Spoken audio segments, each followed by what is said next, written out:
Chers amis, bien-aimés dans le Seigneur, merci de nous recevoir une fois de plus chez vous, ADV Montréal, dans vos maisons, dans la dimension du témoignage aujourd'hui. Nous rendons grâce à Dieu pour chacune de vos vies. Nous rendons grâce également à Dieu pour les personnes, les serviteurs de Dieu que j'ai l'opportunité de recevoir pour vous aujourd'hui sur ce plateau. Mon frère, bonsoir. Bonsoir, ma soeur. Ma soeur, bonsoir. Bonsoir.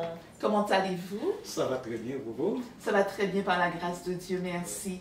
J'ai vraiment la belle opportunité de vous recevoir ce soir pour ADV Montréal dans la maison des personnes qui nous suivent. Qu'est-ce que vous pourriez nous dire aujourd'hui? Quel est le témoignage que vous aimeriez partager avec ceux qui nous suivent? Bon, d'abord, moi, je m'appelle Germain Elias. Voici ma femme, Marie-Rose de la Vertu. Alors, je viens d'Haïti. Alors, si j'aimerais donner mon témoignage, c'est déjà beaucoup. Ce sera trop long. C'est trop long, mais je vais juste sélectionner quelques-uns, je ne peux pas énumérer tout. Alors, plus précisément, quand j'ai rencontré l'église ADV de Montréal, ma vie a beaucoup changé. Enfin, j'avais des persécutions, des grandes persécutions à la maison. Par exemple, assez souvent, plus que 3 fois, j'étais dans mon salon. Il n'y a pas d'autre maison qui est collée avec nous. On a une maison vraiment qui est séparée. Je vois une personne qui passe sur la cour. Je regarde à la fenêtre. Je vois la personne, vraiment, un monsieur très bien habillé. Il traverse ma cour. Quand j'ai dit à ma femme, il y a quelqu'un, ouvre la porte. Ma femme a ouvert la porte, il n'y a personne. Une première fois. Une deuxième fois, je fais toujours la même chose. Je regarde, il y a une personne qui traverse. Ok, quand moi j'étais allé ouvrir la porte, il n'y a personne. On fait le tour de la maison, il n'y a personne. Pendant 3 fois. Et c'est pas moi, alors on n'était pas dans les rêves. C'est physiquement comme ça. Ma femme aussi, elle a vu pendant 2 fois, et mon fils aussi, il a vu. Ok, alors moi je viens d'Haïti, quand on parle des choses physiques, maléfiques physiques, pas dans les rêves. Esprit humain. Esprit humain. On voit la personne, mais la personne disparaît. Alors, c'est vraiment une chose qui était vraiment nous effrayée. Qui vous dérangeait, c'est une situation qui vous dérangeait. Oui. Et quelle décision vous avez prise à ce moment-là? Mais à ce moment-là, j'ai eu la foi, j'ai dit, mais non, ça s'est dépassé. Je ne peux pas affronter un esprit mauvais comme ça. Mais heureusement, à Montréal, Dieu a placé un homme de Dieu qui s'appelle Pasteur Teddy Tanguy. Pasteur Teddy Tanguy de ADV Montréal. ADV de Montréal. Il a vraiment l'onction de Dieu. Dieu travaille avec lui. J'ai fait appel, j'ai expliqué ça. J'étais allé voir Pasteur Teddy Tanguy, j'ai expliqué ce phénomène. Il a dit, ok, ça va régler. Il était venu chez moi, dans ma maison. Il a prié avec nous dans la maison. Il a fait le tour de la maison. Il oint la maison. Depuis ce jour, je ne vois rien. Gloire à Dieu. Rien, absolument rien. On dormit tranquille, si on veut dormir dehors. Plus aucune apparition, vous n'avez pas été dérangé par ce genre de situation. Non, tout est beau, tout est clair. Il n'y a rien, on ne voit rien depuis ce jour.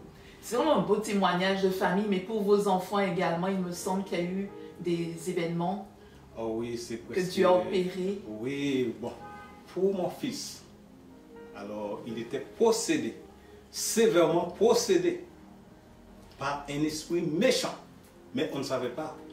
Mais à chaque fois qu'on était à l'église, à DV, quand Pasteur Eddy Tanguy prend la parole avec des prières fortes, il était couru dans la salle de bain parce que le feu prend sur lui. Il était couru dans la salle de bain à plusieurs reprises. Mais c'est après, il a dit ça à maman. Un jour, on a dit ça à Pasteur, à l'homme de Dieu.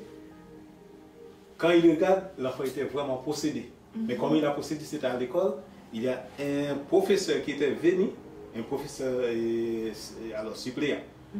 Le vrai prof était absent et on a fait appel à ce professeur-là. Il était venu. Eh bien, il a choisi beaucoup d'enfants, beaucoup d'élèves. Il dit, on va faire la magie. Il a touché les pieds. Mais depuis ces jours, on regarde les résultats de mon fils, c'était vraiment minime. Il a travaillé très bien, mais quand il arrive à la salle d'examen, il ne voit rien sur la feuille. Donc ses résultats scolaires se dégradent. Il se dégrade de jour en jour. À ce moment-là, on a dit ça à l'homme de Dieu. Il regarde, il voit vraiment l'enfant est possédé. Mais ces jours-là, c'était terrible. Ça prend beaucoup de temps pour lui délivrer. Parce que c'est un esprit vraiment méchant. Parce qu'il dit commencer à prier, mais l'esprit est allé cacher en dessous de ses pieds. Mais comme l'homme de Dieu, c'est Dieu qui a mis son onction là-dessus. Il est puissant, il est un homme de Dieu puissant. Il a récupéré l'esprit là où il était allé cacher. Et mon fils est délivré. Depuis ce jour, les résultats commencent à monter. Ah oui, il vient de faire, je crois que l'école est fermée, mais il vient de faire un examen, il a eu 100% en français. Gloire à Dieu, ouais. Gloire à Dieu. Là, les choses se sont rétablies juste après sa délivrance. Exact.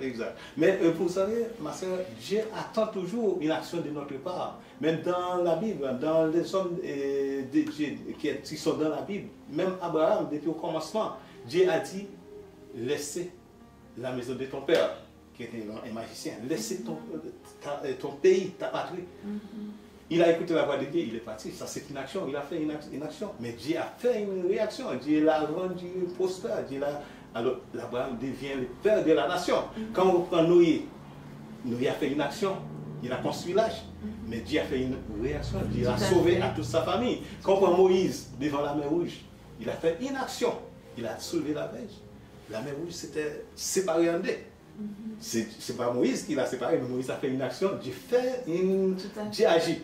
Mais quand on regarde un peu plus loin, on regarde Josué, à côté des murs de Jéricho.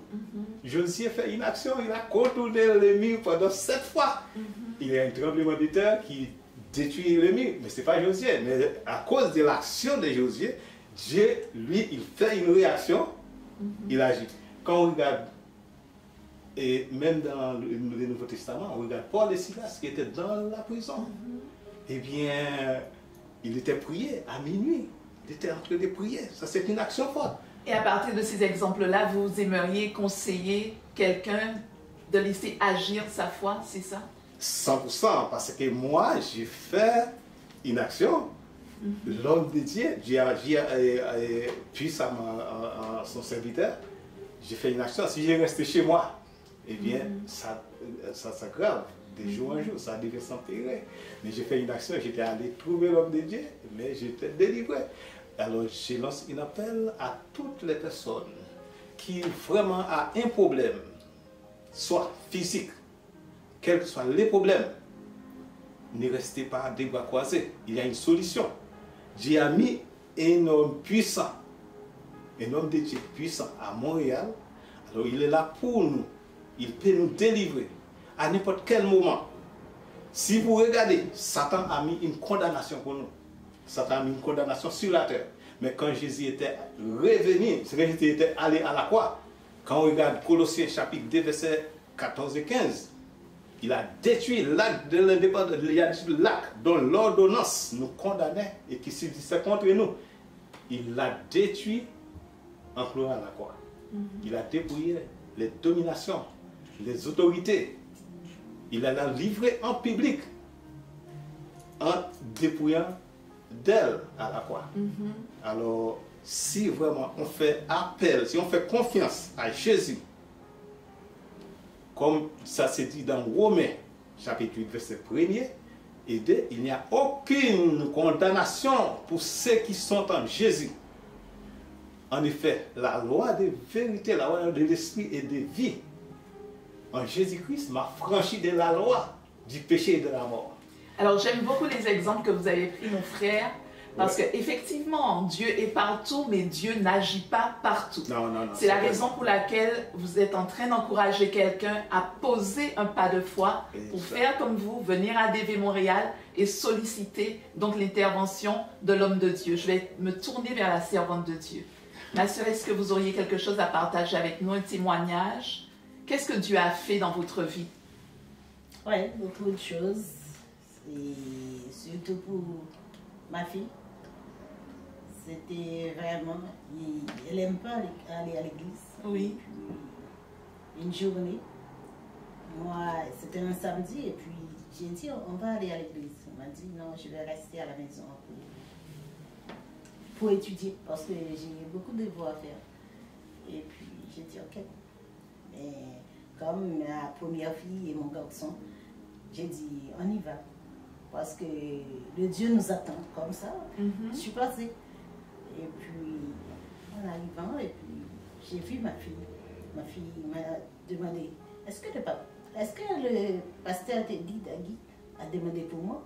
J'ai dit, mais pourquoi? Elle m'a dit, comme ça. Et puis elle a continué de poser des questions à mes enfants.